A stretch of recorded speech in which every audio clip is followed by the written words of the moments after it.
나는 서울에 살고 있는 38살 유부남이다. 임신한 아내와 서울 어딘가 빌라에서 하루하루 행복하게 열심히 살고 있다. 얼마 전에 나는 9년 넘게 다닌 회사를 보란듯이 퇴사하고 다른 곳으로 이직을 했다. 이틀처럼 느껴졌던 2주간의 휴식을 가진 뒤 지난주에 첫 출근을 시작해 인수인계를 받았고 이번 주는 첫 단독 업무이다. 경제 인터뷰를 하는 유튜브 채널에서 인터뷰 진행과 촬영, 그리고 질문지 쓰는 일을 하게 됐다. 엄청나게 낯을 가리는 성격이고 새로운 사람 만나는 걸 극도로 두려워하는 성격이기에 적성이 잘 맞는 일은 아닌 것 같고 특별히 인터뷰 진행을 오랫동안 해서 노하우가 있는 것도 아니기에 잘하는 일도 아닌 것 같다.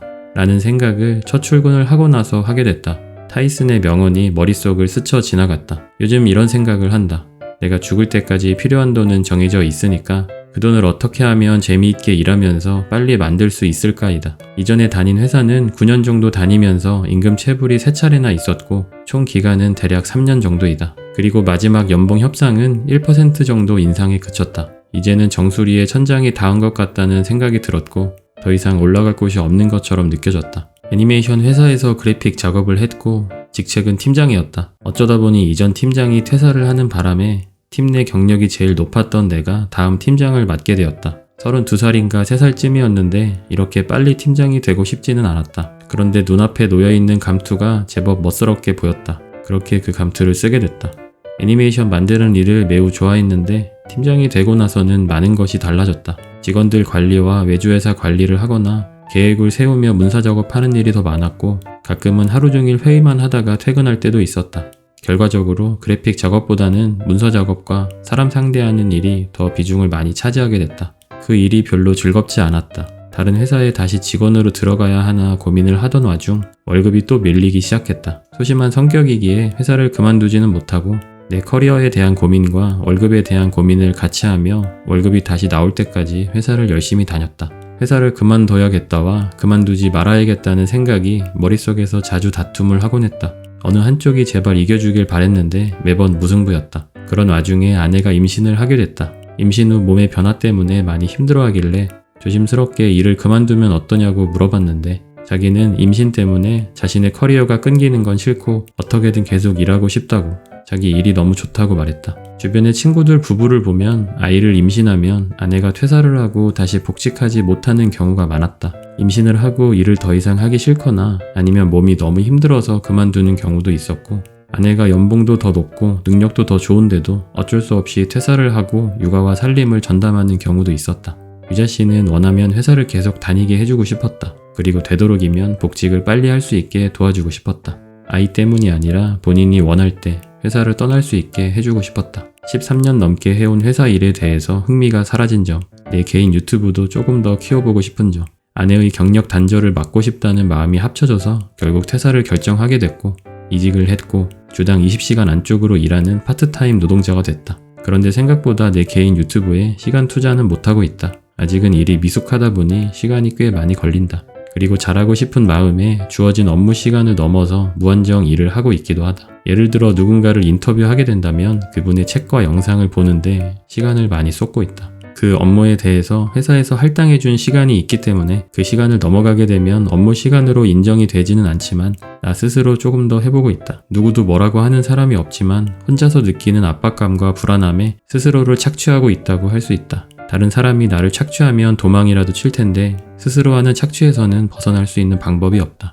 아무튼 이렇게 온실밖의 생활을 하게 됐다. 이직한 회사는 파트타임으로 근무한다. 조금 더 적게 일하는 대신에 내 유튜브를 더 해볼 생각으로 그렇게 정했다. 보통은 20시간 안쪽으로 일을 하고 있는데 아까 말했듯이 스스로 착취하는 성격 탓에 아직은 풀타임으로 회사를 다닐 때만큼 어쩌면 그 이상으로 일하고 신경을 쓰고 있는 것 같기도 하다. 시간이 좀 흐르고 익숙해지면 나아지지 않을까 싶다. 그리고 파트타임으로 일을 하다 보니 건강보험료와 국민연금을 개인적으로 내게 됐다. 뭔가 고지서가 잔뜩 날아왔는데 귀찮아서 펼쳐보지 않는 중이다. 회사에서 자동으로 해주던 일을 스스로 하려니 여간 귀찮은 일이 아니다. 새로 시작한 일은 아직 많이 해보지는 않았고 적성에 맞는 일 같지는 않지만 나름의 재미가 있다. 나에게 사람을 매주 만나는 일은 매우 스트레스를 받는 일이지만 만나서 인터뷰를 하고 그분들의 생각을 듣고 그걸 정리해서 시청자들에게 선보인다. 사회생활 13년 정도를 하면서 절약과 저축은 잘 해내었지만 투자는 낯설고 너무 어려운 분야였다. 투자가 낯선 누군가에게 도움이 될 만한 영상을 만들고 있다는 점에서 작은 뿌듯함도 느낄 수 있게 됐다. 다만 비슷한 일을 하고 있는 사람들이 이미 너무 많이 있고 다른 유튜브 채널에서 넘쳐 흐르도록 경제 인터뷰 콘텐츠를 만들고 있기 때문에 나는 어떤 차별점을 만들 수 있을까? 어떻게 하면 시청자들에게 더 필요한 영상을 만들 수 있을까 늘 고민하는 중인데 아직 답은 찾지 못했다. 상황이 이렇다 보니 나와 아내는 두 가지 정도의 걱정을 하고 있다. 하나는 아내가 아이를 낳고 생각보다 몸이 너무 많이 망가져서 내가 육아와 살림을 전담해도 도저히 복직하기 힘들 정도의 몸 상태가 되어버리는 일이다. 그렇게 되면 아내는 회사를 그만두고 내가 풀타임으로 일을 할까 생각도 하고 있다. 두 번째는 내가 낯을 가리는 성격이기 때문에 매주 새로운 사람들을 만나는 일을 계속 할 수 있을까이다. 노력으로 어느 정도 극복이 가능하겠지만 매번 정신력이 소모되는 느낌이고 성격을 바꾸는 일은 쉽지 않다 보니 개인적으로는 걱정이 많다. 인터뷰를 하는 동안에는 최대한 인싸인 척 해볼 생각이다. 앞으로 열심히 해서 다른 경제 인터뷰 채널에 비해서 더 재밌고 유익한 영상을 만들고 낯가리는 내 성격도 완취되고 유자씨도 건강하게 출산을 마치고 휴식기를 가진 뒤 원하는 시점에 복직을 해서 본인의 커리어를 계속 이어나갔으면 좋겠다. 내가 생각하는 제일 베스트한 상황은 이렇다. 그리고 제발 꼭 그렇게 됐으면 좋겠다. 우리 부부는 어떻게 하는 게 우리에게 더 큰 행복을 가져다 줄지 평소에 대화를 많이 나눈다. 그래서 내린 결론이 현재의 상황이다. 사실 맞는 선택인지는 시간이 지나봐야 알겠지만 당분간은 지금 상황에서 최대한 노력해 볼 생각이다. 네, 대충 촬영 준비는 얼추 끝났고요. 끝나긴 했는데 뭔가 계속 빼먹은 것 같고 계속 똥마려운 강아지처럼 사무실을 계속 방황하고 있습니다. 어떻게 해야 되나. 이렇게 긴장이 되지? 네, 준비 마치고 기다리고 있습니다. 심장이 너무 빨리 뛰어가지고 광장이 올 것 같아요. 청심환 같은 거 하나 먹고 왔어야 된다. 예전에 제가 다른 채널에 그 인터뷰를 출연을 했었는데 그때 너무 떨려가지고 막 미칠 것 같은 거예요.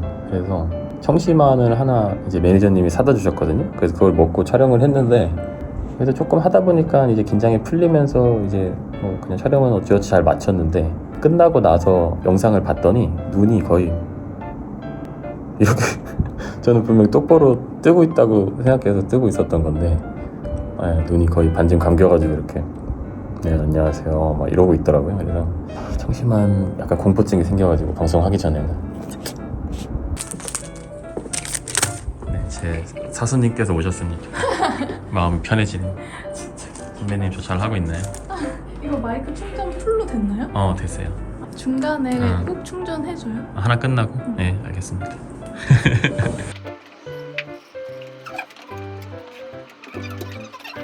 오늘의 첫 식사는 족발이다. 밥 먹으면 체할 것 같아서 하루 종일 굶었다.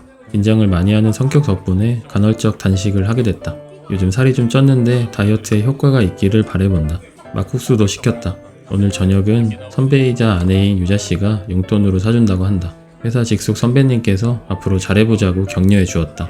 일이 너무 어렵다고 했더니 아내는 자기도 처음에는 그랬다고 힘내라고 말해주고 족발을 열심히 먹었다. 오늘 인터뷰에서는 생활 속에서 주식을 찾으라고 배웠는데 그래서 사람들이 어떤 술을 마시는지 유심히 살펴보았다. 절반은 참이슬을, 절반은 처음처럼을 마시고 있었다. 두 제품은 다른 회사에서 제조되고 있다 보니 투자할 회사를 고르는 일은 역시 쉽지 않다. 아내는 뼈에 붙은 고기까지 알뜰하게 발라먹었다. 집착에 가까운 저런 삶의 태도를 본받아야겠다. 감사합니다. 저 머니의 첫 데뷔 기념으로 여자씨가 족발 쐈습니다. 근데 내가 제일 잘 먹어. 사실 본인이 먹고 싶었던 것 같긴 한데 나 사실 배고팠어. 그러니까 좀 비싸가지고 그냥 집에 가서 밥 먹을까 하다가 에이라 모르겠다 싶어가지고 한번 플렉스 했습니다. 건강식으로 플렉스 해도 돼. 그나마 피자나 뭐 치킨 중에 뭐 먹을까 하다가 족발 먹은 거면 잘한 것 같아. 야, 속이 편하다. 속이 편해. 저희는 그 구독자분이 DM으로 갑자기 설빙을 보내주셔가지고 여기 이수역 근처에 설빙이 있길래 네, 먹고 갑니다. 그냥 배부를까봐 다음에 먹을까 했는데 이제씨 먹자 그래가지고 약해 빠진 소리 하지 마. 뭘 못 먹고 가? 먹자 먹자. 배부를까봐. 배불러? 응. 자이자. 난 안 불러. 안 불러? 익숙해진 것 같아.